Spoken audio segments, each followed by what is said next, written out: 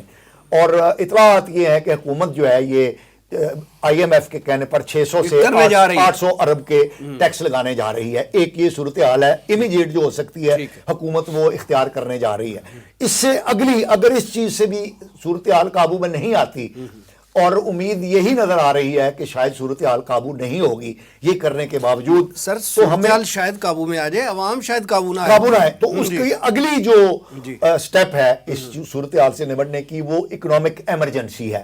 تو وہ بھی ایک پازیٹیو اور پاسبل جو حل ہے وہ نظر آ رہا ہے کہ بگڑتی ہوئی صورت کو ڈیفالٹ سے تک جانے سے بچانے کے لیے ہمیں اکنامک ایمرجنسی جو ہے وہ لگانی پڑے.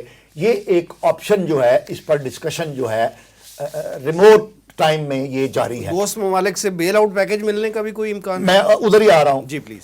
تیسرا اس کا جو ورسٹ کم ورسٹ ہو سکتا ہے وہ یہ ہے کہ حکومت جو ہے وہ ہاتھ کھڑے کر دے اور وہ کہے جی الیکشن کرا دیں ٹیکنوکریٹس کی یا کیئر ٹیکر گورنمنٹ بنا کے، تو ہم اس کو اپنے گلے سے اتارتے ہیں، فریش مینڈیٹ آئے اور اس کے نتیجے کے اندر جس کے امکانات مجھے فوری طور پہ نظر نہیں آ رہے. اور یہ بھی صورتحال اگر کامیاب نہیں ہوتی تو پھر ڈیفالٹ آتا ہے. بہت ریموٹ ہے یہ کہ ڈیفالٹ کی طرف ہم جائیں، اس کے امیڈیٹ اور مستقبل قریب میں بھی امکانات نظر نہیں آ رہے ہیں. لیکن کچھ قوتیں جس میں ہماری اندرونی سیاسی جماعتیں بھی کچھ شامل ہیں، سوشل میڈیا کے ذریعے اور ریگولر میڈیا کے ذریعے وہ کوششیں کر رہی ہیں کہ پاکستان کو معاشی طور پر ڈیفالٹ نہیں بھی ہوا تو ہم کہہ دیں کہ ڈیفالٹ ہو گیا ہے، اور اس لیے ٹیکنیکل ڈیفالٹ کی بھی باتیں ہو رہی ہیں. لیکن آپ نے جس طرف اشارہ کیا ہے، ہمیں ہمارے دوست ممالک کی طرف سے پیسے مل رہے ہیں، ان میں سعودی عرب شامل ہے، اس میں یو اے ای شامل ہے، اس میں قطر شامل ہے، اس میں آئی ایم ایف بھی شامل ہے. آئی ایم ایف نے ہمیں بیل آؤٹ پیکج بھی دیا ہے کوئی 2 مہینے پہلے، 3 مہینے پہلے جب یہ نئی گورنمنٹ آئی تھی. اور اب بھی اگلی قسط کے لیے آئی ایم ایف کے ساتھ ہمارے مذاکرات جاری ہیں اور امید یہ ہے کہ آئی ایم ایف ہمیں دے دے گا. اور سب سے اچھی خوشخبری جو میں اپنی قوم کو آپ کے توسط سے، چینل کے توسط سے سنانا چاہتا ہوں کہ یہ جو جنیوا میں کانفرنس ہو رہی ہے اس میں ہم اقوام متحدہ کے سیکرٹری جنرل اپیل کرنے والے ہیں کہ پاکستان کو $60 ارب کا وہ سیلاب کے حوالے سے جو نقصانات ہوئے ہیں اس سے درست کرنے کے لیے، معیشت کی صورتحال کو بحالی کرنے کے لیے $60 ارب کا بیل آؤٹ پیکج دیا جائے. لیکن فی الحال یہ سچویشن ہے نا کہ آئی ایم ایف کا جو قرض کی جو قسط جو رکی ہوئی ہے اس کی وجہ بھی یہ بن رہی ہے کہ سیلاب کے حوالے سے جو فنڈ ملا تھا اس کی ہم رپورٹ نہیں دے پا رہے ہیں ان کو کہ ہم نے کہاں کہاں جو ہے وہ اس کو لگایا ہے اور سیلاب زدگان کی کہاں مدد کی ہے اس کی رپورٹ نہیں دے پا رہے. اس وجہ سے ڈیڈ لاک آیا ہوا ہے. آپ جو بات کر رہے ہیں یہ درست ہے، لیکن اس کی انٹرپریٹیشن جو ہے وہ تھوڑی سی میرا خیال ہے درست نہیں ہے. یہ ایک آن گوئنگ پروسیس ہے، یہ نہیں کہ یہ وہ ابھی ہم سے، یعنی سب کے باوجود $60 ارب اور مل جائے گا کیونکہ یہ جو آپ کہہ رہے ہیں نا یہ پہلی دفعہ وہ حساب نہیں مانگ رہے. یہ جتنی ہمیں امداد ملتی ہے، قرض ملتا ہے، اس کا حساب کتاب قرض دینے والے ڈونرز ایجنسیاں جو ہیں وہ ہم سے حساب لیتی ہیں. لیکن اب یہ حساب لینے والی بات جو ہے یہ زیادہ نمایاں کر کے پیش کی جا رہی ہے تاکہ یہ بتایا جا سکے قوم کو کہ دیکھو جی یہ ایک نیا مسئلہ کھڑا ہو گیا ہے. ایسی بات نہیں ہے، یہ ایک آن گوئنگ پروسیس ہے. اور یہ ایسا پروسیس نہیں ہے کہ اس میں یہ کہیں کہ جناب جب تک آپ ہمیں یہ کھاتے پیش نہیں کریں گے ڈیبٹ اور کریڈٹ کے ہم آپ کو اگلی قسط نہیں دیں گے. ایسی بات نہیں ہے. آئی ایم ایف جو ہے وہ بھی یہ جو ریویو کرتا ہے وہ کہتا ہے کہ آپ نے ہم سے وعدہ کیا تھا کہ آپ 7,500 ارب روپے کا ٹیکس اکٹھا کریں گے تو 6 مہینے گزر گئے ہیں، کیا آپ نے 50% ٹیکس اکٹھا کر لیا ہے؟ بتائیں جی کدھر ہے؟ کھاتے ہم دکھاتے ہیں تو وہ اس میں شارٹ فال ہے جو آپ کہہ رہے ہیں، تو وہ کہتے ہیں بھائی اس شارٹ فال کو کیسے پورا کریں گے آپ، ذرا اس کا بھی ملایا عمل دیں۔ تو یہ بات چیت جب ہوتی ہے تو اس کا مطلب یہ نہیں ہے کہ ڈیڈ لاک ہو گیا ہے، یہ ایک آن گوئنگ پروسیس ہے، پروسیجر ہے جس سے پاکستان گزر رہا ہے، ریویو ہو رہا ہے۔ ہم نے ٹل ٹو ڈے، آج کے دن تک عالمی ادائیگیوں کے معاملے میں کوئی ڈیفالٹ نہیں کیا ہے۔ آج کے دن تک ہم نے جو عالمی ادائیگیاں کرنی تھی ہم کر چکے ہیں۔ 2 مہینے پہلے یعنی پچھلے مہینے دسمبر میں ہم نے 5 دسمبر کو سکوک بانڈ کی پیمنٹ کرنی تھی، تو ہم نے 3 دن پہلے وہ پیمنٹ کر دی جو ہم نے کرنی تھی۔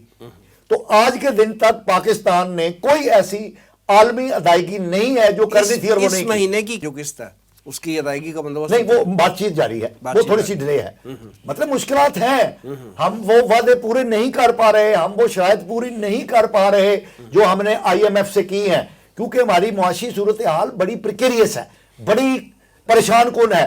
اور ایک اور بات یاد رکھیے گا، یہ ہماری ہی حالت پریشان کن نہیں ہے، دنیا کی 3 بڑی معیشتیں جو ہیں امریکہ، برطانیہ اور یورپ، ان تینوں کی جو معیشتیں ہیں وہ بھی ہم سے بھی پتلی ہو چکی ہیں۔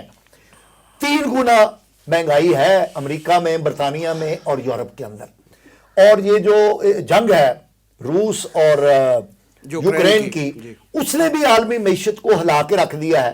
یہ ورلڈ بینک نے اکنامک آؤٹ لک کی جو رپورٹ 1 مہینے پہلے شائع کی ہے، اس میں انہوں نے بتایا ہے کہ جو عالمی معیشت کی گروتھ ہے وہ بھی 50% ہے اس دفعہ، یعنی جتنی توقع کی جا رہی تھی اس سے نصف ہوگی۔ اور ایگزیکٹلی پاکستان کی بھی یہی صورتحال ہے کہ پاکستان کی جو ہم نے ٹارگٹ مقرر کیا تھا کہ 4.8% ہماری اکنامک گروتھ ہوگی، وہ نہیں ہو پا رہی، وہ 2.3 کے قریب، یعنی ایگزیکٹلی 50% جو ہے ہماری بھی اکنامک گروتھ کی توقع کی جا رہی ہے۔ تو یہ جو گلوبل میلٹ ڈاؤن ہے، یہ جو اکنامک پرابلم ہے، یہ پوری دنیا میں ہے اور اسی کی وجہ سے پاکستان بھی اس کا شکار ہے۔ لیکن پاکستان کی معیشت کیونکہ کمزور ہے تو اس لیے اس معاشی مسائل کا پاکستان پر بہت زیادہ برا اثر مرتب ہو رہا ہے۔ ٹھیک، عاطف وحید صاحب، ابھی مصطفیٰ کمال پاشا صاحب نے جو فیکٹس اینڈ فگرز بتائے ہیں اور جو سٹیپس بتائے ہیں کہ خدا نخواستہ پاکستان اگر یہ ڈیفالٹ کی طرف جاتا ہے تو اس سے پہلے یہ سٹیپس ہیں، یہ ساری ان چیزوں کو مد نظر رکھتے ہوئے آپ یہ بتائیے کہ زر مبادلہ کے جو ذخائر ہیں پاکستان کے وہ شدید کم ہو چکے ہیں اور شاید تاریخ میں شاید اتنے کبھی کم 5.8 پہ آ گئے ہیں، وہ اتنے نہ ہوں۔ اور پھر اسی طرح آئی ایم ایف جو قرض نہیں دے پا رہا ہمیں، ریلکٹنٹ ہے کسی وجہ سے، پروسیجرل ڈیلیز ہیں، وہ سب کچھ چل رہا ہے۔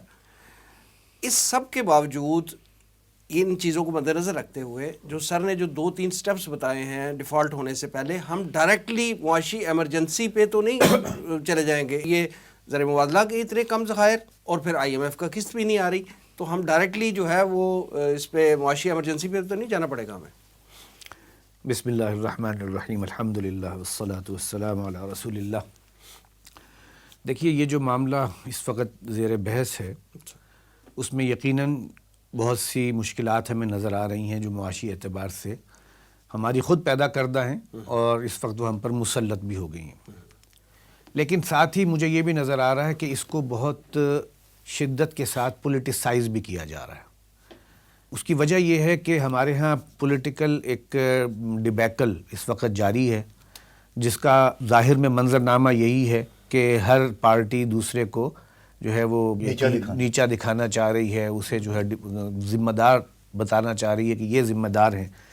چنانچہ اس معاملے کو جب ہائی لائٹ کیا جاتا ہے تو ایسے لگتا ہے کہ جیسے ہم بہت بڑی تباہی کے کنارے پر جا پہنچیں، ایک ایسا ڈیزاسٹر ہو جائے، اس سے بچنا ہے تو ان کو ہٹایا جائے اور ان کو لایا جائے۔ یہ ہے جو اس وقت کی پولیٹیسائزنگ اس ساری صورتحال کی۔ صورتحال جو ہمارے ہاں اس وقت ہوئی ہے یہ جمع ہو رہی ہے، سٹیک اپ ہو رہی ہے مختلف سٹیجز کے اندر۔ سب سے پہلا جو ہمیں دھچکا لگا ہے وہ میں آپ سے عرض کروں گا، وہ لگا ہے ہمارے جو ہم نے آئی ایم ایف کا 6th ریویو جو ہے جب سائن کیا ہے اس وقت دھچکا لگا ہے۔ اس کے نتیجے کے طور پر 1-2 مسائل بہت سیریس قسم کے آئے ہیں۔ ایک تو اس پر ڈی ویلیویشن کی گئی، اس کے بعد جس سے ہماری معیشت کے اوپر جو برے اثرات آئے ہیں اس سے ابھی تک ہم نکل نہیں سکے تھے۔ دوسرے نمبر پر ہمارا جو ریاستی بینک ہے اسٹیٹ بینک آف پاکستان، اس کو بعض قوتوں کے سٹریس پر اور ان کے جو ہے ایما پر اس کو اٹانومس ایک ادارہ بنانے کا جو ایک معاملہ ہوا، اس کا بھی ہم پر نیگیٹو اثر ہوا. اگرچہ دنیا میں یہ ٹرینڈ تو ہے، لیکن دنیا کی معیشت کے اور پاکستان کی معیشت کے اگر ہم کریکٹرسٹکس کو دیکھیں تو بہت مختلف ہیں. تیسری بات یہ ہے کہ اس دوران ہم نے جن کنڈیشنز کے اوپر خاص طور سے آئی ایم ایف کی جو اس 6 ریویو میں 6 بلین کے لیے جو ہم نے کنڈیشن سائن کی تھی، ان کو اگر آپ جا کر دیکھیں تو وہ پاکستان کے جو ہمارے معروضی حالات ہیں ان سے مطابقت نہیں رکھتی تھی.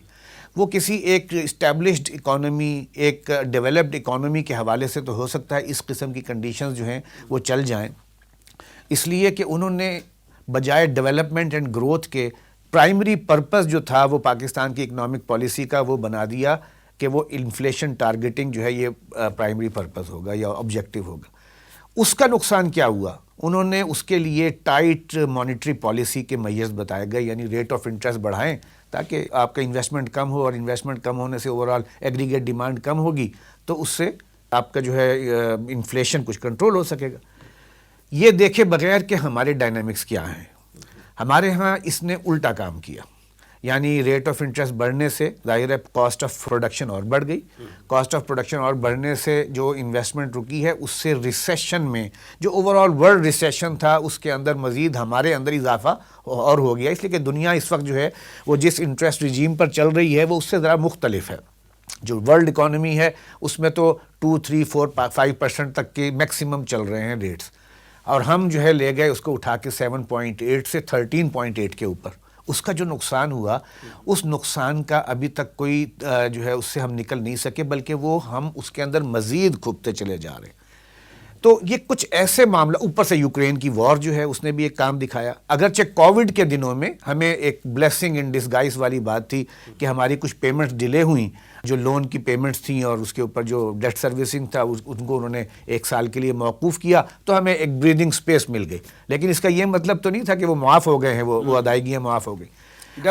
آپ ان ساری چیزوں کو دیکھ لیجئے اور اس کے اندر آپ مزید ایڈ اپ کر لیں یہ جو پیچھے پاکستان میں سیلاب وغیرہ آئے ہیں جس سے کہ بہت بڑے پیمانے پر بدحالی ہوئی. 3 کروڑ سے زائد جو تخمینہ ہے کہ 3 کروڑ سے زائد لوگ جو ہیں پاکستانی آبادی کے وہ متاثر ہوئے ہیں سیلاب. جی، اور وہ ابھی تک ہے، یعنی وہ سلسلہ ابھی ختم نہیں ہوا.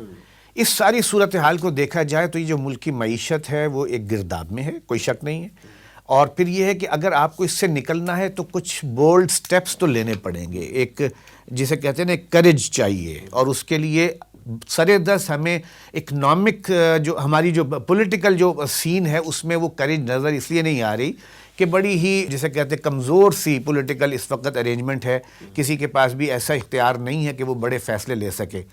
تو اس وقت تو گویا ایسے لگتا ہے کہ ساری امیدیں جو ہیں وہ اسی سے وابستہ ہیں کہ ہمیں یا تو آئی ایم ایف کوئی بیل آؤٹ کرائے کسی طریقے سے اپنا، لیکن اس کے ساتھ جو کنڈیشنز ہوں گی ان کنڈیشنز کو اگر ہم جب تک اس کو نہیں ٹھیک طریقے سے ایڈریس کریں گے، اور پچھلے ہی 6 ریویو کا جو امپیکٹ ہے وہی آگے 9 ریویو میں اگر ہم دکھانے کی کوشش کریں گے تو میرے خیال میں ہم مزید گرداب میں پھنسیں گے. وہاں پر ہمارے پالیسی میکرز کو اور ہمارے جتنے بھی یہ جو ایگریمنٹ کرنے والے اسٹیٹ بینک کی اتھارٹیز ہیں انہیں جا کر ایک سٹینڈ لینا پڑے گا کہ ہاں یہ کنڈیشنز تو ہمارے لیے ممکن ہیں معروضی حالات کے پیش نظر، لیکن بقیہ وہ کنڈیشنز جن سے انفلیشن ٹریگر ہوتا ہو اور سٹیگفلیشن کا دور جو ہے وہ پیدا ہو، اور ہو چکا ہے وہ. دیکھیں سٹیگفلیشن کیا ہے کہ ایک طرف آپ انفلیشن بھی بڑھ رہا ہے، اس میں بھی کوئی کمی نہیں آ رہی، اور دوسری طرف ریسیشن بھی بڑھ رہا ہے ایٹ اے ٹائم. اب یہ جو سچویشن ہے اس میں کوئی ایک ٹائٹ مانیٹری پالیسی ہے تو اکنامک تھیوری بھی بتاتی ہے وہ بھی ایفیکٹو نہیں رہتی. آپ کو کسی نہ کسی پالیسی مکس کے اوپر جانا پڑے گا، اور وہ پالیسی مکس لینے کے لیے پولیٹیکل جتنے بھی اس کے جو فار اینڈ اگینسٹ ایشوز چل رہے ہیں ان کو ایک طرف رکھتے ہوئے بالکل ایک ان بائسڈ انالیسس کے ساتھ اگر کچھ لوگ مل کے بیٹھیں گے اوپر کے اور وہ یہ فیصلہ کریں گے کہ ہمیں جو ہے اب اس سے نکلنا ہے اور شارٹ ٹرم کے کچھ میئرز ہیں جو وہ لینے پڑیں گے، اور اس کے بعد پھر لانگ ٹرم کے لیے جو ہے وہ اپنے آپ کو تیار کریں، اور اس کے لیے ان کو صرف نہیں کرنا، وہ قوم کو کرنا ہے. اس میں سب سے بڑا اور اہم رول جو ہے وہ ایک عام آدمی کا ہے، قوم کا ہے کہ وہ کیا اب آئندہ کے حوالے سے رویہ اختیار کرتا ہے ملکی معیشت اور خاص طور پر بزنس، ٹریڈ اینڈ کامرس کے حوالے سے. تو میں یہ سمجھتا ہوں کہ ایمرجنسی کی جو بات آپ کر رہے ہیں اس کے ایک پارشل ایمرجنسی تو ضروری لگتی ہے، لگنی چاہیے، اور اس پارشل ایمرجنسی کے اندر اپنے اخراجات کو ڈراسٹیکلی کنٹرول کرنا، یہ ایک اس کا اہم پارٹ ہوگا۔ دوسرا یہ ہے کہ آپ کو جو ہمارے ایسے ایسٹس ہیں جیسے کہ ہمارے یہاں گورنر ہاؤسز ہیں اور فلاں ہیں، یہ وہ چیزیں ہیں کہ جن کو ہم نہ صرف یہ کہ ان کے اوپر خرچہ بھی کیے چلے جا رہے ہیں بلکہ ایک یوز لیس قسم کے خرچے ختم کرنا ہوگا، انہیں بھی ہمیں جو ہے وہ سامنے رکھنا پڑے گا، اور اس سے بھی اپنے آپ کو پیچھے لانا اور ان کو ایک انکم جنریٹنگ اور ریونیو جنریٹنگ کوئی چیز جو ہے وہ ایسٹ بنانا، اس کی ضرورت ہوگی۔ اسی طریقے سے آپ کو جو ہے کچھ شارٹ ٹرم کے اندر اپنے جو انٹرنیشنل پارٹنرز ہیں ان کے ساتھ جو ہے وہ بیٹھ کر اپنے مسئلے کو ٹھیک طریقے سے ڈسکس کرنا، اس لیے کہ ظاہر ہے ہمارا جو اگر خدا نہ خواستہ کوئی زیادہ کرائسس شدت اختیار کرتا ہے تو یہ ہمارے انٹرنیشنل پارٹنرز کے لیے بھی اسٹریٹجیکلی کوئی ایسی خوش آئند بات نہیں ہے، اس لیے کہ پاکستان میں انسٹیبلٹی کا مطلب کیا ہے کہ ایریا میں، ریجن میں جو ایک بیلنسنگ فیکٹر پاکستان کی وجہ سے ہمارے پارٹنرز کو حاصل ہوتا ہے وہ پھر لوز ہوگا، لہٰذا وہ بھی کبھی نہیں چاہیں گے کہ پاکستان اس درجے تک پہنچے، تو اس کے لیے ان کے ساتھ بھی معاملات طے کرنا۔ لیکن اس میں ایک پرائمری چیز اس لیے کہ ان کی جو ڈونیشنز ہیں یا ان کی ہیلپ ہے وہ بھی کافی حد تک لنکڈ ہو چکی ہیں آئی ایم ایف کی 9th ریویو کے اپروول کے ساتھ، اس معاملے کو بہت حکمت کے ساتھ، اس لیے کہ اگر ہم نے وہی کچھ کیا جو 6th ریویو میں کیا تھا اور اسی قسم کی ٹرمز کے مطابق ہم نے یہ معاملات طے کیے، تو میرے اپنے خیال میں ہماری یہ جو کرائسس کی صورتحال ہے یہ مزید گہری ہوتی جائے گی اور اس سے نکلنا اور مشکل ہو جائے گا۔ ہاں ان کی ان ٹرمز کو بیٹھ کر اس کا آبجیکٹیو انالیسس کرتے ہوئے اور اس کے مطابق پھر دیکھا جائے کہ ان ٹرمز کو ہم کس حد تک مان سکتے ہیں۔ اگر وہ ایسی ٹرمز لگا دیتے ہیں جو ہمارے اس ریسیشن کو فردر آگے بڑھا رہی ہیں تو پھر وہ جو وہاں سے جو آئی ایم ایف سے آپ 1 بلین کی امید ابھی لگائے بیٹھے ہوئے ہیں، میرا نہیں خیال کہ وہ کوئی ورتھ چیز ہوگی حاصل کرنے کے اعتبار سے۔ اب تک کی ڈسکشن میں سر یہ بات تو طے ہے کہ پاکستان کی معیشت جو ہے وہ گرداب میں ہے، ایک ویشس سرکل میں ہے، اور اس کے حوالے سے ہمیں بڑے ہی ضروری سٹیپس جو ہیں وہ فوری طور پہ لینے چاہیے۔ آپ یہ فرمائیے کہ پاکستانی معیشت کو اس نہج تک پہنچانے کا ذمہ دار کون ہے؟ بہت چبھتا ہوا آپ نے سوال پوچھا ہے۔ پہلی بات تو یہ ہے کہ ہم نے اپنے معاشی معاملات کو چلانے کے لیے جو ماڈل اختیار کیا ہے سر گزشتہ 75 سال سے، ہمیں یہاں تک پہنچانے کا اولین ذمہ دار وہ ماڈل ہے سرمایہ دارانہ نظام معیشت، جس کی بنیاد سود ہے۔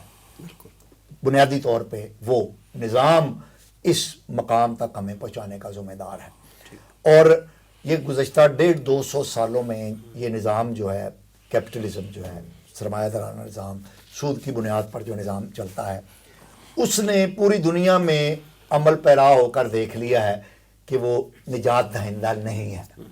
پہلا تو یہ ہے۔ دوسرا، اس نظام کو اختیار کر کے کچھ ممالک نے اچھے فائدے بھی حاصل کیے ہیں، ترقی یافتہ ممالک میں ایک سائیڈ ان کی ترقی کی طرف بھی چلی گئی ہے۔ انفارچونیٹلی اس نظام کا جو نیگیٹو پہلو تھا، قرضہ جاتی معیشت، ہم نے اس کو اختیار کیا، یعنی اس نظام کے جو پازیٹیو پہلو تھے کہ پیداواریت کو بڑھایا جائے، اب ایک عام انسان کے جو روٹی کپڑا اور مکان کے معاملات ہیں اس کو ٹھیک کیا جائے، اشیاء خرد و نوش، اشیاء ضروریہ، اشیاء استعمال، عوام کی ویلفیئر کا کانسیپٹ ہم نے اختیار نہیں کیا۔ ہم نے جو طبقہ اشرافیہ ہے اس کو مضبوط کرنے کا جو سلسلہ اختیار کیا، اور اس کے لیے قرضے حاصل کرنے کا جو سلسلہ جاری کیا تھا، وہ اس نے دوسری وجہ یہ بنی کہ اس نے ہمیں اس مقام تک پہنچایا ہے۔ تیسری بڑی وجہ میں یہ تاریخی اعتبار سے آپ کو بتا رہا ہوں کہ تاریخی اعتبار سے آج تک کیپٹلزم میں رہتے ہوئے کوئی ملک قرضے لے کر فلاح کی منزل کو نہیں پہنچ سکا۔ یہ بات طے ہے، یہ بات طے ہے تاریخی اعتبار سے۔ یہ 3 وجوہات ہو گئی۔ چوتھی وجہ کہ ہم نے جو قرضے لیے اور جو لے رہے ہیں ان کو پروڈکٹیو بنانے کی بجائے ہم نے کرپشن میں اور عللو تللو میں اور فضول چیزوں کے اندر ہم نے ضائع کر دیا، اور آج یہ صورتحال ہو گئی ہے کہ قرضوں پر سود کی ادائیگی کے لیے بھی ہمیں قرضے لینے پڑے ہیں۔ یہ تو وجوہات ہیں دائمی طویل مدتی وجوہات ہیں جنہوں نے ہمیں اس مقام تک پہنچایا ہے. اب آپ کہہ رہے ہیں جو امیڈیٹ وجوہات ہوئی ہیں موجودہ کرائسس کی, آپ ذرا اس کو آپ یہ نہ سمجھیے گا کہ یہ کسی حکومت کی حمایت ہے یا کسی حکومت کی مخالفت ہے. یہ حقائق کی بنیاد پہ میں آپ کو بتاتا ہوں. 1947 سے لے کر 2018 تک جو ہمارے مجموعی قرضوں کا حجم تھا روپوں میں, وہ 30,000 ارب روپے تھا. یعنی کہ پاکستان سے لے کے 2018 تک 30,000 ارب روپے تھا سر. اور اپریل 2022 میں یعنی عمران خان صاحب کے 44 مہینے کے حکومت کے اختتام پر ان قرضوں کا جو حجم ہے وہ ایگزیکٹلی 60,000 ارب روپے ہو چکا تھا.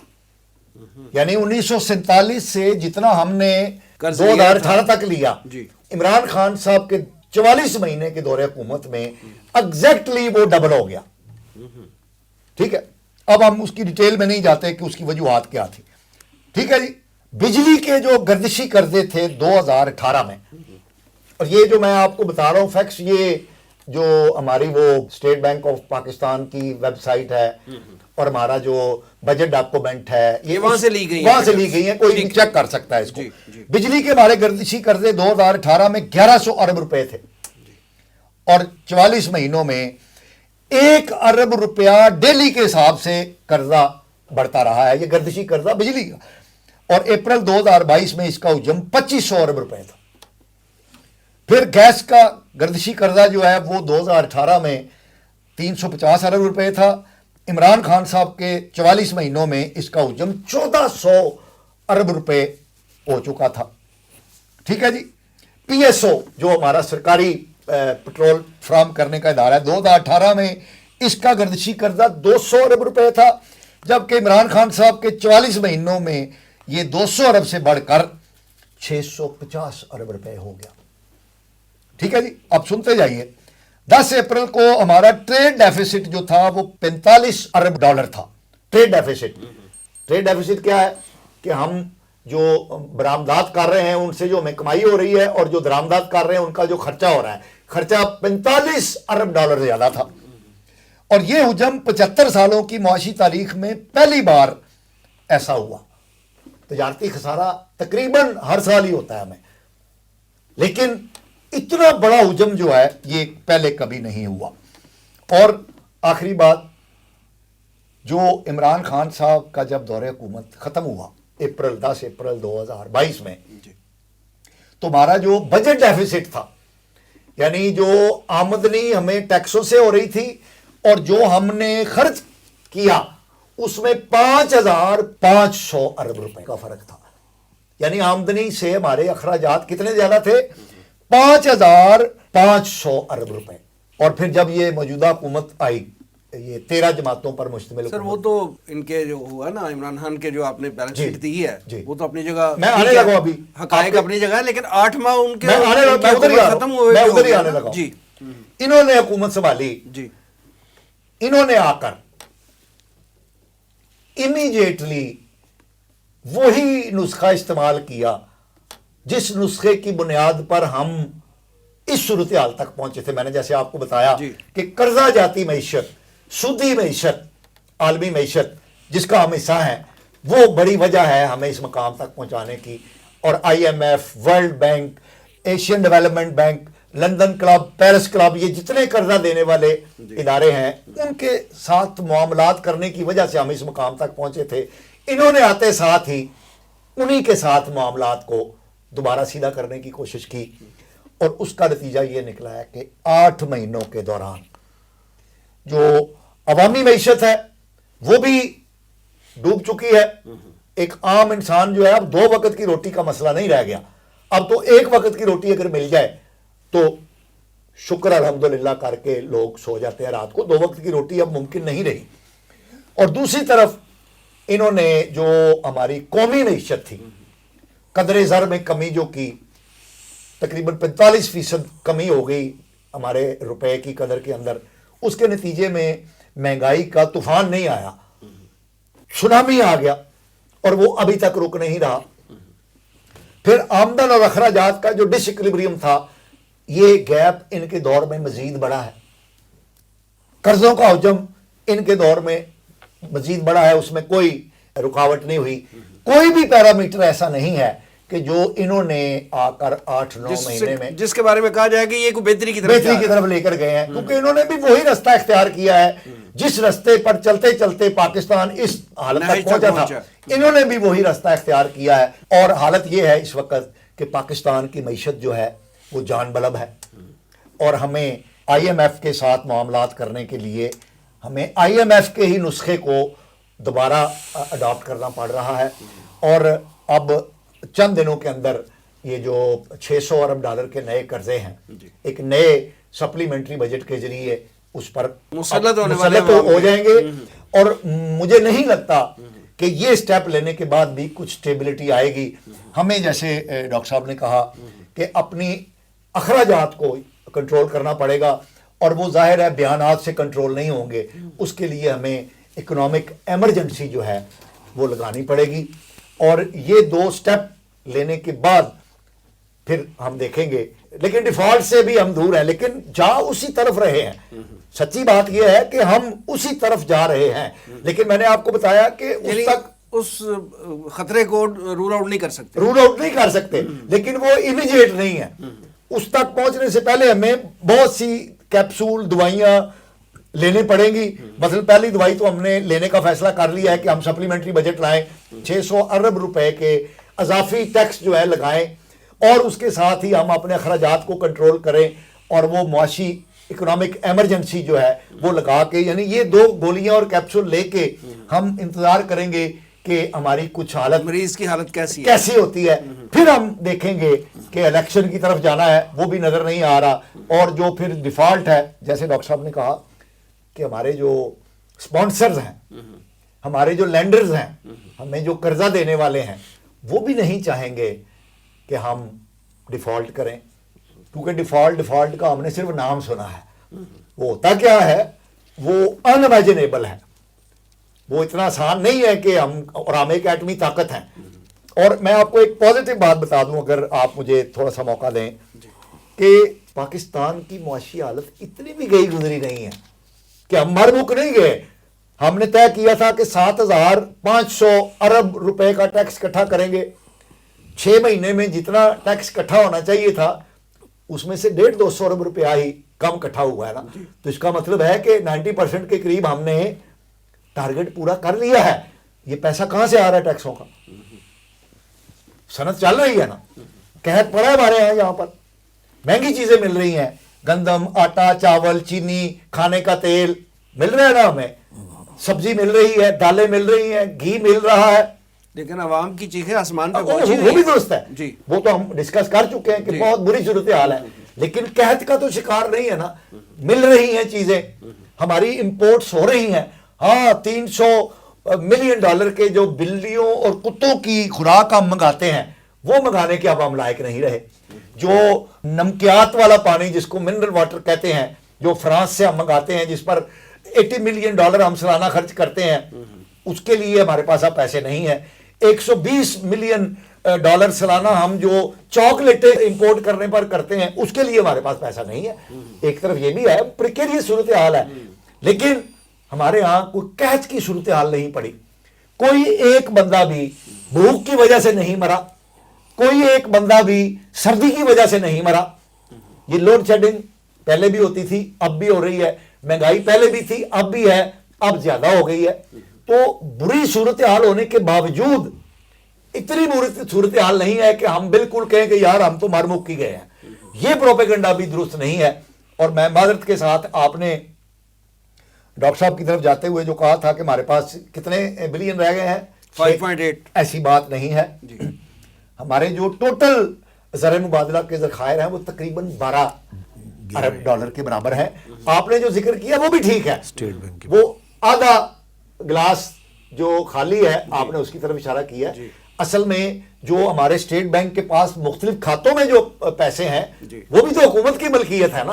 جب ہم کیلکولیشن کرتے ہیں تو ان کو ملا کے بھی جس وقت ہم بات کرتے ہیں تو تقریباً 12 ارب ڈالر کے ہمارے فارن ایکسچینج ہماری کٹی میں پڑا ہوا ہے لیکن ہمارے سارے ہے نہیں، ہاں، لیکن ایسے ہی ہم دکھانے کے لیے وہ ہمارے 12 ارب ڈالر ہیں، ٹھیک، بہت کم ہے، نازک صورتحال ہے، لیکن یہ مرنے مارنے والی صورتحال بہرحال نہیں ہے، اللہ نہ کرے ویسی ہو. ایسی نہیں ہے. اچھا عاطف بھائی صاحب، گیون سرکمسٹانسز میں تجارتی اور مالیاتی خسارے کو کم کرنے کے لیے کیا مؤثر طریقے ہو سکتے ہیں آپ کی نظر میں؟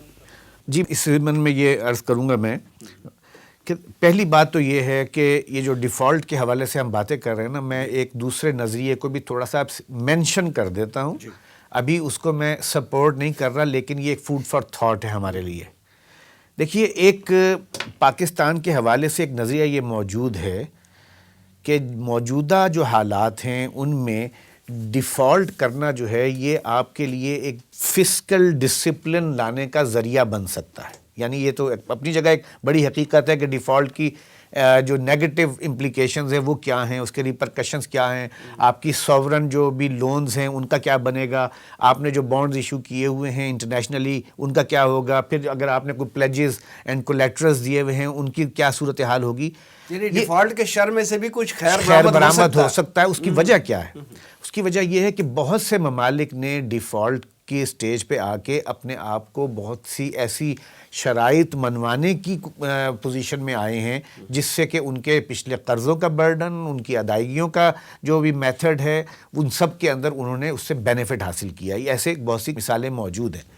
چنانچہ اگر آپ ہمیں دیکھیں ہمارے حالات کہ ہر دفعہ ہم پر ایک ڈیفالٹ کی تلوار جو ہے وہ لٹکتی رہتی ہے، تو بعض لوگوں کا یہ بھی ایک خیال ہے اور اس پر باقاعدہ پیپرز لکھے گئے ہیں کہ جو اکنامک گورننس ہے اس کے اندر بھی بہتری آ سکتی ہے اور فسکل ڈسپلن بھی آپ جو ہے اس سے بہتر حاصل کر سکتے ہیں اگر ڈیفالٹ کی نوبت آ ہی گئی تو میں گویا صرف اتنا ایڈ کروں گا کہ جو ایک بہت ہی ورس کم ورس سچویشن ہے اس کو بھی آپ یہ نہ سمجھیں کہ وہ بھی شر محض ہے، اس میں سے بھی خیر کے امکانات اپنی جگہ موجود ہیں.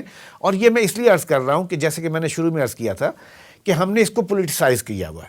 ہم الزام تراشیوں اور ڈیفالٹ کا جو ہے وہ باجا بجا کر اور بینڈ بجا کر جو مورال ڈاؤن کر رہے ہیں اس وقت انویسٹرز کا اور ٹریڈرز کا، کامرس کے جو لوگ ہیں ان کا، اس سے جو نقصان ہو رہا ہے ظاہر ہے اس سے کیا ہو رہا ہے.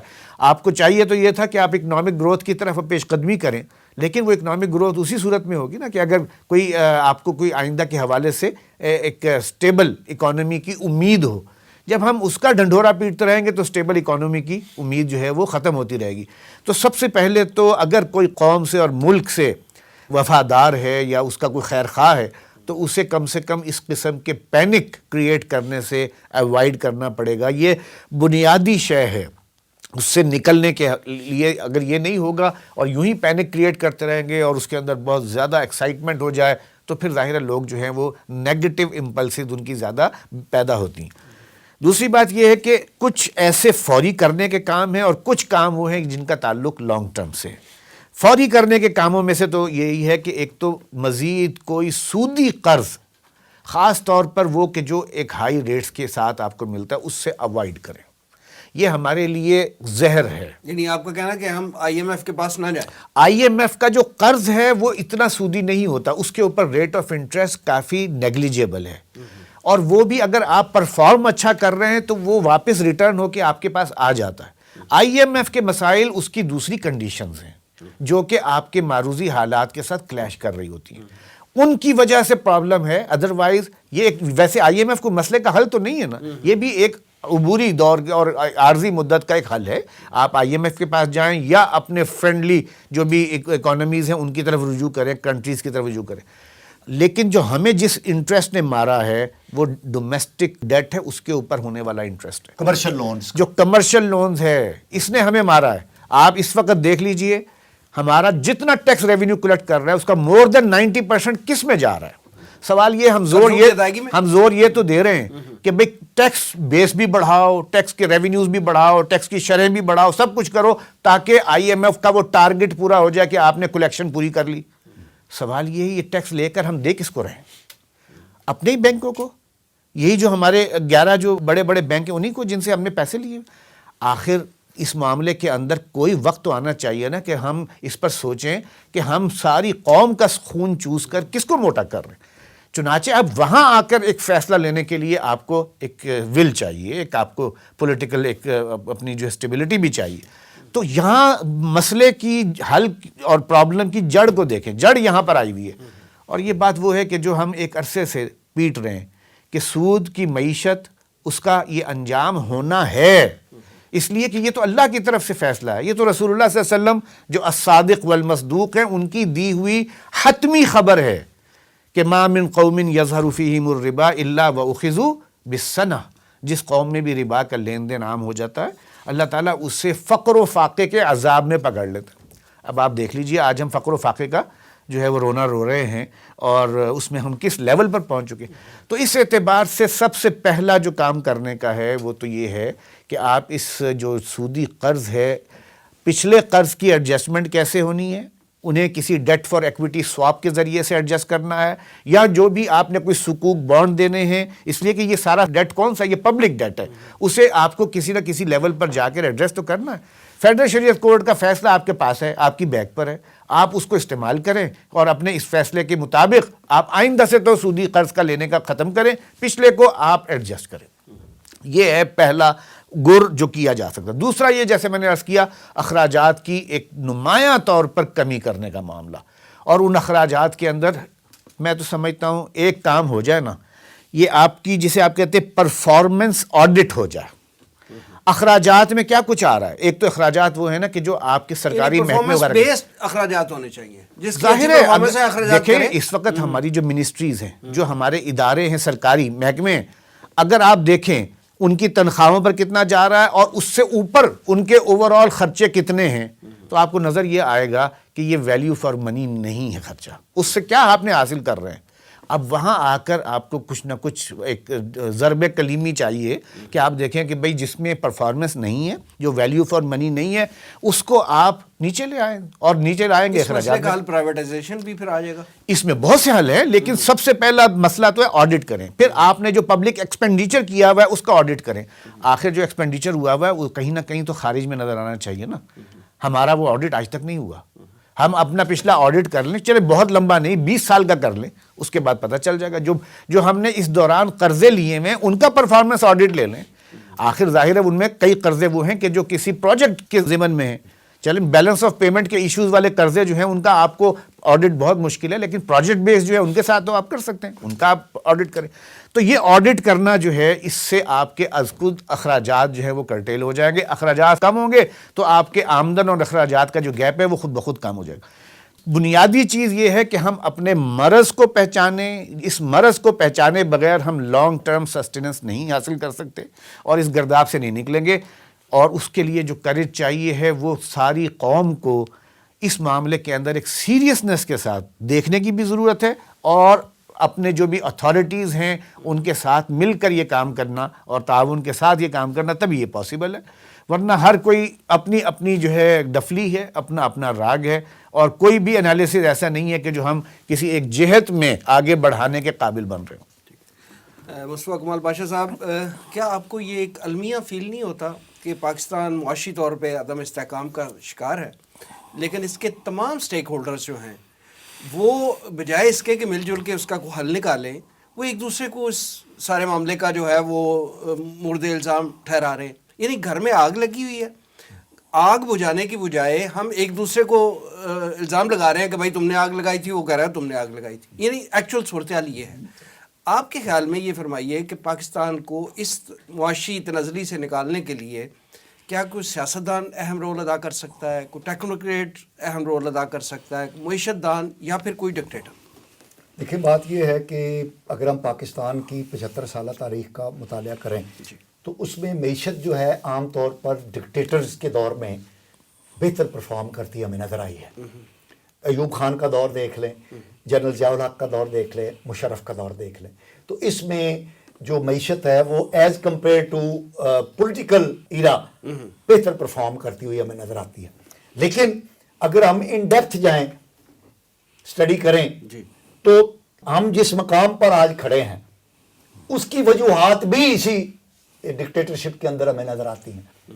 پاکستان کا ٹوٹنا، پاکستان کے اندر سیاسی اضطراب کا بڑھنا، پاکستان میں علیحدگی کی تحریکوں کا چلنا، پاکستان میں سیاسی نظام کا ناکام ہونا، یہ سب کس وجہ سے ہے کہ فوج جو ہے وہ انٹرفیئر کرتی رہی ہے.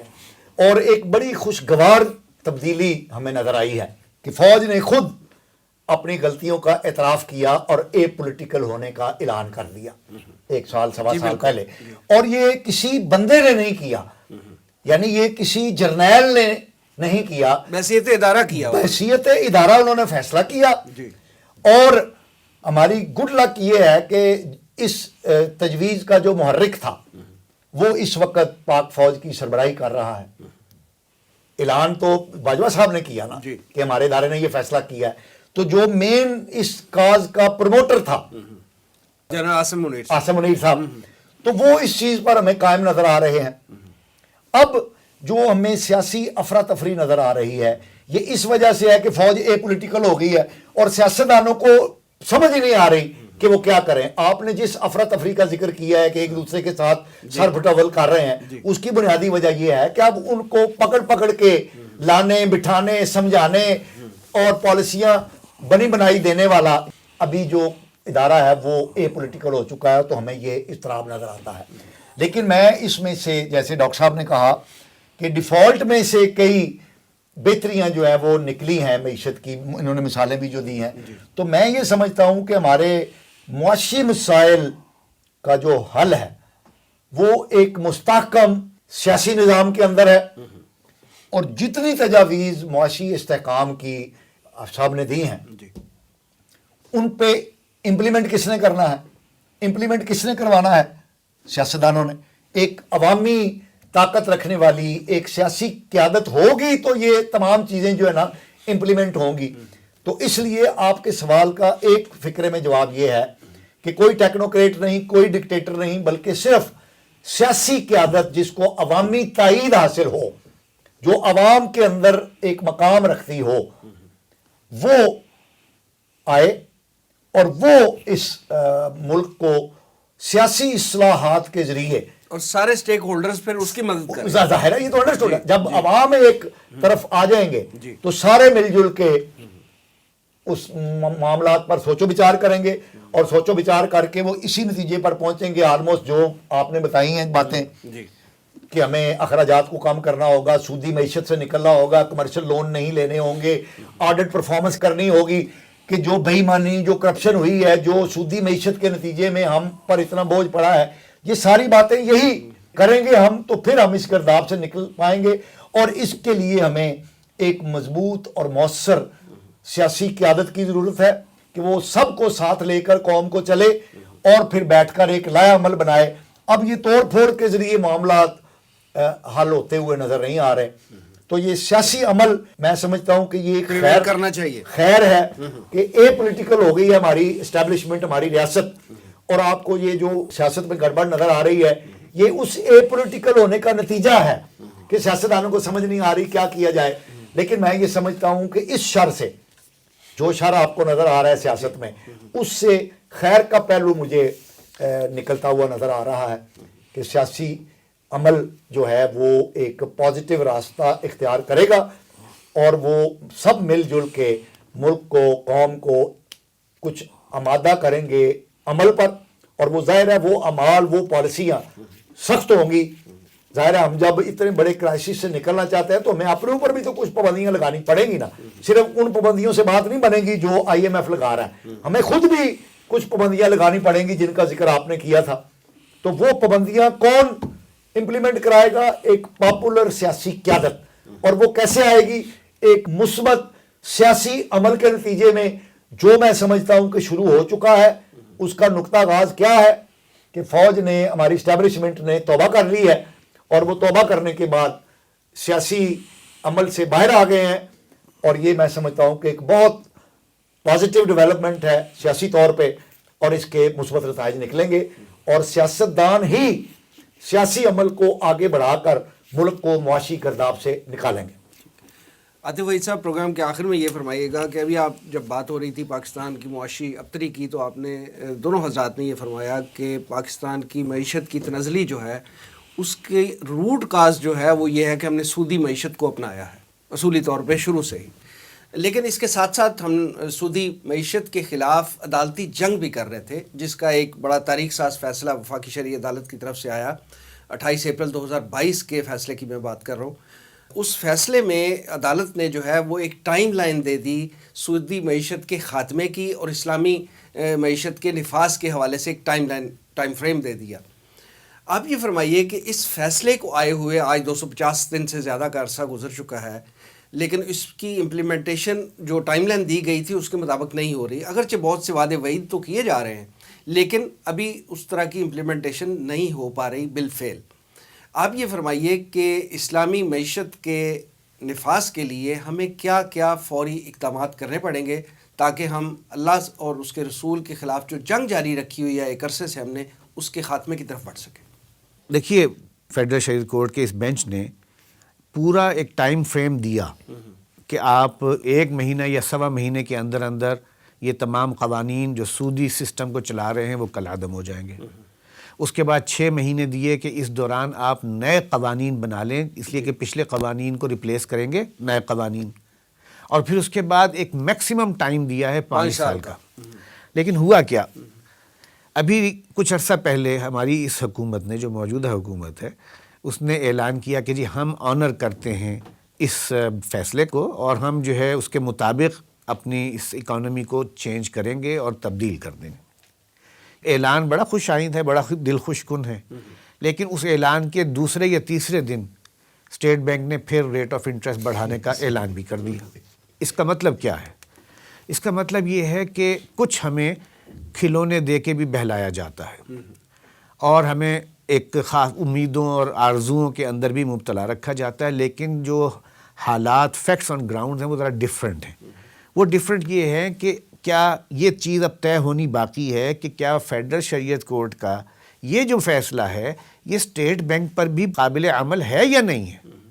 اس لیے کہ اگر یہ اس پر قابل عمل ہے تو وہ اسٹیٹ بینک کی جو اٹانومی کا بل آپ نے 2018-19 میں پاس کیا ہے، جس کے مطابق اسٹیٹ بینک خود مختار ہے، وہ چاہے تو ریٹ آف انٹرسٹ بڑھائے، چاہے تو گھٹائے، چاہے تو ٹائٹ مانیٹری پالیسی کرے، چاہے تو جو ہے وہ easy and loose monetary policy, وہ اس میں نہ کسی آپ کورٹ میں جا سکتے ہیں، نہ کوئی نیب اس کو دیکھ سکتی ہے، نہ کوئی دوسرا ادارہ ایسا ہے جو اس کو ریویو کر سکتے ہیں۔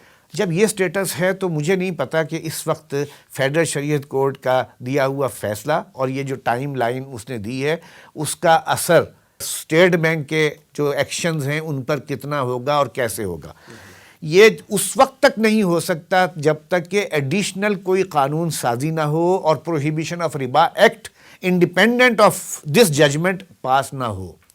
وہ ہوگا، اور چاہے وہ 2A کا کوئی پارٹ بنا دیا جائے آئین کے، یا کسی امینڈمنٹ بل کے ذریعے سے 227 کا جو ہے وہ پارٹ بنا دیا جائے جو ہماری آئین کی شقیں، اس کے بغیر یہ فیصلہ جو ہے یہ مؤثر ہوتا مجھے نظر نہیں آ رہا۔ وفاقی شرعی عدالت کا جو فیصلہ ہے اس کے لیے آئینی اصلاحات کی بھی ضرورت ہے۔ آئینی اصلاحات کی شدید ضرورت ہے۔ ایک تو آئین سازی کی ضرورت ہے نا، جتنی بھی آپ کو نئے طریقے وضع کرنے ہیں فائنینسنگ کے، ان کے لیے کہیں کوئی اس وقت لیگل بیک اپ نہیں ہے موجود، حتیٰ کہ اسلامک بینکنگ کے لیے بھی جس طرح کا لیگل بیک اپ چاہیے ہوتا ہے وہ موجود نہیں ہے، اسلامک تکافل اور انشورنس وغیرہ کے لیے بھی بیک اپ موجود۔ تو ان بیک اپس کو جب تک پر نہیں کریں گے، یہ چیزیں وہی ہیں کہ جو آپ کر لیں تو اچھی بات ہے، نہیں کرتے تو کوئی پکڑ دکڑ نہیں، اور قانون اور آئین کے بغیر امپلیمنٹیشن ہو نہیں سکتی۔ تو جب تک وہاں پر یہ پراپرلی ان کو امینڈ نہ کیا جائے، اور جیسے میں نے کہا ایک پروہیبیشن آف ربا ایکٹ کی ضرورت ہے جس کو کہ آئین کے اندر جو پرنسپل آف پالیسی والی کلاز ہے 38F اس میں نہ ڈالا جائے، بلکہ اسے جو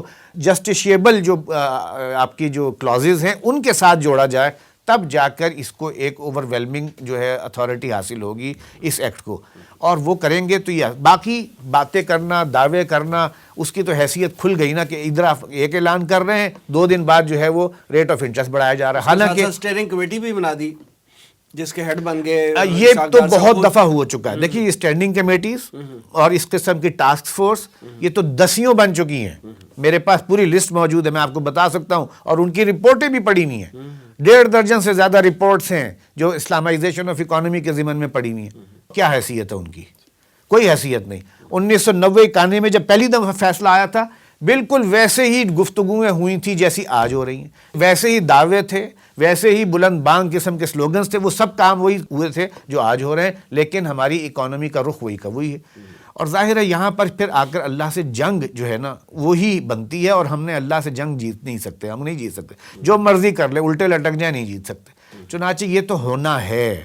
تو جیسے کہ ابھی پاشا صاحب فرما رہے تھے, ہمیں سب سے پہلے ایک پولیٹیکل سٹیبلٹی کی بات ہے, تو اس سے ساتھ ہی جوڑ لیجئے اس بات کو کہ اپنے اس قبلے کو درست کرنا, کہ ہم واقعی اللہ سے نہیں جنگ کر سکتے, ہمیں توبہ کرنی پڑے گی, استغفار کرنا پڑے گا, اور ایک جسے کہتے ہیں نا کہ ایک پوری کنسنٹریٹڈ ایفرٹ اس کام کے لیے لگانی پڑے گی, تب جا کر ہم اس رخ پر چڑھیں گے, ورنہ ہماری گاڑی سیدھی رخ پر نہیں جائے گی. ہم پھر کہیں ایک طرف سے ہو کے آ کر پھر اسی گڑھوں والی سڑک کے اوپر پھر آ کے پہنچ جائیں گے. تو یہ سارے شارٹ ٹرم جو بھی ہم میز بتا رہے ہیں, یہ شارٹ ٹرم میز بھی الٹیمیٹلی کچھ نہیں کر سکیں گے. اچھا, میں ایک ایڈ کرنا چاہتا ہوں چیز. آپ نے جیسے فرمایا کہ پاکستان کے مسائل میں یہ سودی معیشت ہے, یہ تو پوری دنیا کی معیشت میں یہ بات ثابت ہو چکی ہے کہ یہ جو عالمی معیشت ہے جو سود پر کھڑی ہے, یہ دنیا کو فلاح دینے میں یکسر ناکام ہو چکی ہے. تو یہ جو اللہ کے ساتھ جنگ کا تصور اسلام نے دیا ہے, یہ تو عالمی سطح پر بھی ثابت ہو چکا ہے کہ یہ سودی نظام عالم کو, دنیا کو آرام اور فلاح مہیا کرنے میں قطعاً ناکام ہو چکا ہے. مصطفیٰ کمال پاشا صاحب اور جناب عاطف عید صاحب پروگرام میں تشریف آنے کا بہت شکریہ. ناظرین, یہ تھا آج کا پروگرام. آج کے لیے اتنا ہی. اس پروگرام کا فیڈ بیک ضرور دیجیے گا. آپ ہمیں ای میل بھی کر سکتے ہیں. ہمارا ایڈریس ہے media@tanzeem.org. اگلے پروگرام تک کے لیے وسیم احمد کو اجازت دیجیے. اللہ نے کے بعد.